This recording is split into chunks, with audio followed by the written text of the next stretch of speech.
You are asking me what it is to be a Palestinian.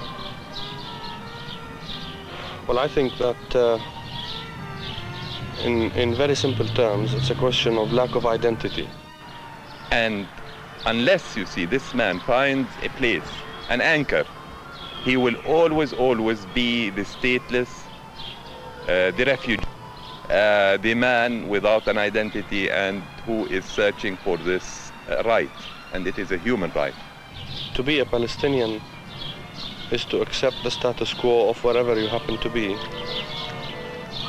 without the real sense of belonging, because strictly speaking you are operating wherever you are at the goodwill discretion of the country that is accepting you. Wherever he is, they tend somehow to look at him as a suspect because he does not have an identity in the sense that he does not have a country, a home. He is stateless. They have come from Haifa and Jaffa, from Hebron and Jerusalem. First in 1948 as their land was occupied. They fled again in 67 and in 70, in 76 and in 78. Each time new hostilities had forced them to seek new shelters. Some have been refugees for over 30 years. Some were born as refugees. But no matter where they came from or where they now live, these people think of themselves as Palestinians first, and most have but one dream, to return to their homes in Palestine.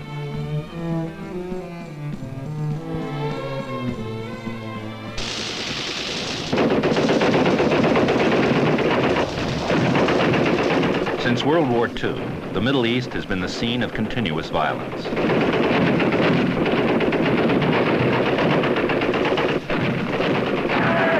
In 1947, the United Nations endorsed the creation of one Arab and one Jewish state out of the British mandate in Palestine, under a partition plan which provided also for the establishment of an international regime in and around Jerusalem.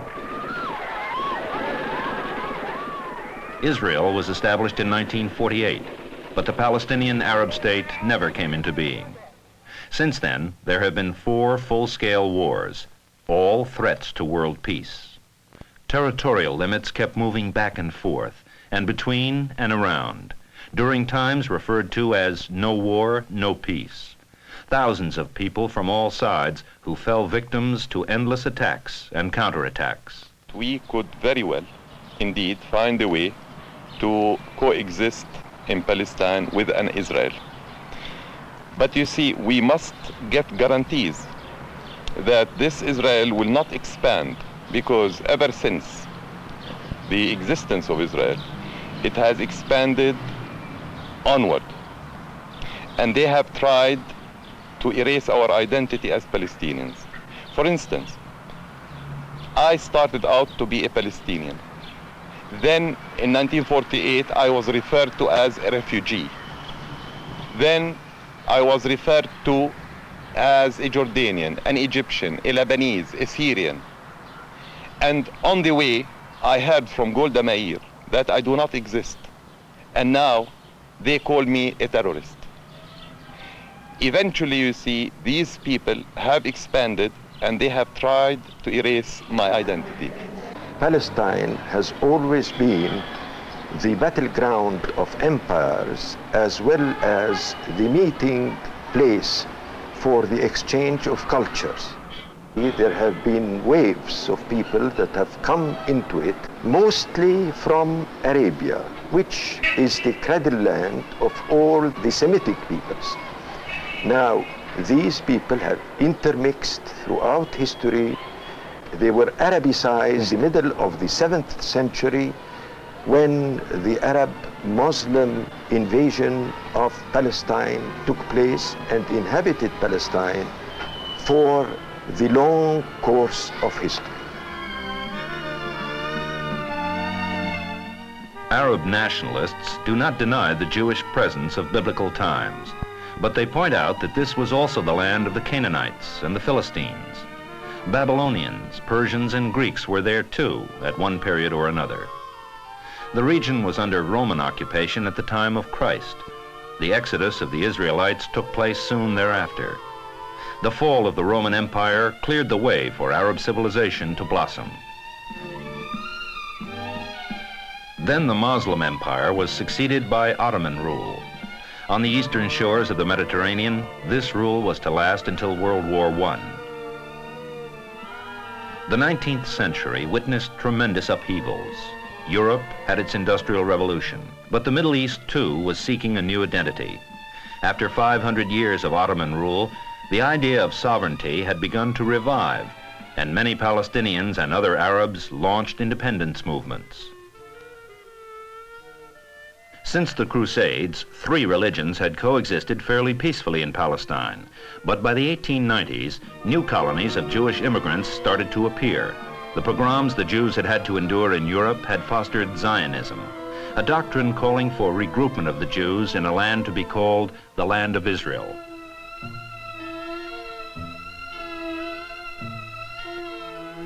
During World War I, the British, seeking assistance for their war effort in the Middle East, wooed both the Arabs and the Zionists. To win the latter's support, in 1917 they promulgated the Balfour Declaration. This declaration promised British support for the establishment in Palestine of a national home for the Jewish people, although it was careful to note that nothing shall be done which may prejudice the civil and religious rights of existing non-Jewish communities in Palestine. And the population of Palestine was over 90% Arab at that time. When the war ended, rather than becoming independent, most of the Middle East was placed under British and French administrations, under the League of Nations mandate system.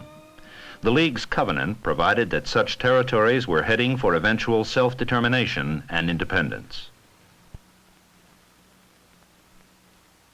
For the Palestinian Arabs, the struggle had become twofold.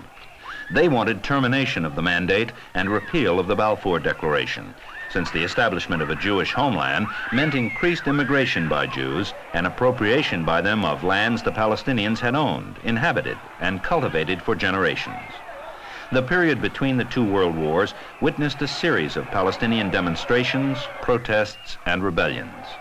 If the international community had looked at the Palestine question with justice, they would have recognized that here was a majority of Palestinians and there was a minority of Jews, and that the majority of Palestinians had rights, if not equal, at least greater than the minority of the Jews, and that ultimately the best solution for this was one state in which both the Arabs and the Jews would live under one government.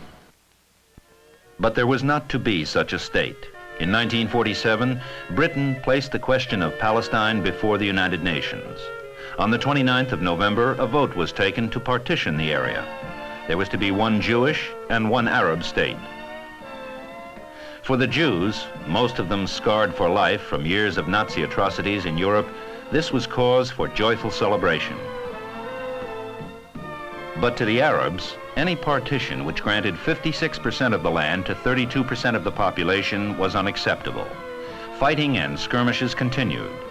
On May 14, 1948, a Jewish state self-proclaimed itself under the name of Israel. Incidents such as that of the Jewish massacre of Arabs in the village of Deir Yassin, which had taken place in April, had spurred an exodus of refugees. Neighboring Arab states sent troops into Palestine, claiming they were acting for the sole purpose of restoring peace and security and establishing law and order in Palestine. It became full-scale war. Numerous UN efforts to negotiate a truce were fruitless. In September 1948, the United Nations chief mediator, Count Folke Bernadotte, was shot and killed in Jerusalem by a Jewish extremist group. Only in the spring of 1949 was an armistice reached. By that time, more Arab land had been taken. Israel had already begun to expand its borders.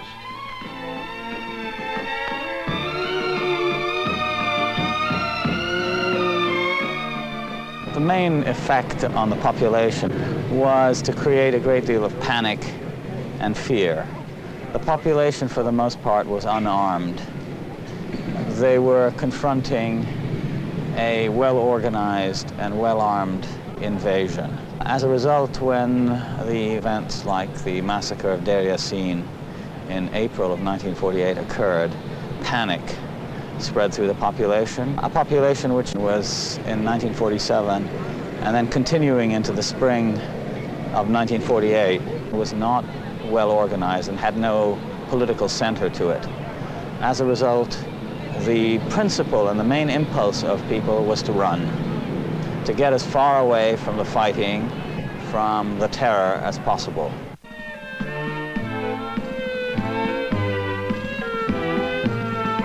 By December 1948, half of the population of Palestine had fled.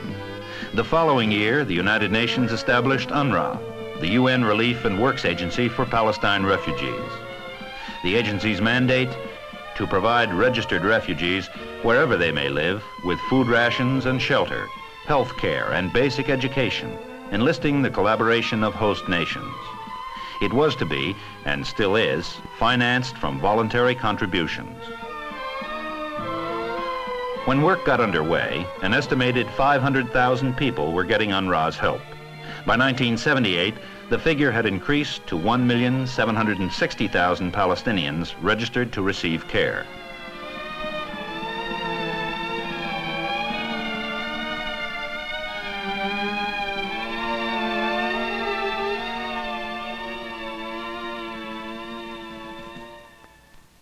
In '48, the Assembly had resolved that the refugees wishing to return to their homes and live at peace with their neighbors should be permitted to do so at the earliest practicable date or be duly compensated. This has been reaffirmed by the United Nations every year ever since. But these resolutions failed to be implemented because repatriation in accordance with these resolutions was not permitted by Israel. Most of our population is a poor population, and those who have to live in camps live in misery and squalor and poverty of a sort that really is intolerable. Nevertheless, since the late 60s, the lot of the camp dweller has been improved not only by the social, medical, and educational services provided in the camps, but also for the first time in their lives, they now have a sense that by struggling politically and militarily and even intellectually, they are beginning to move out of the camps. They are no longer simply forgotten people left to rot there indefinitely.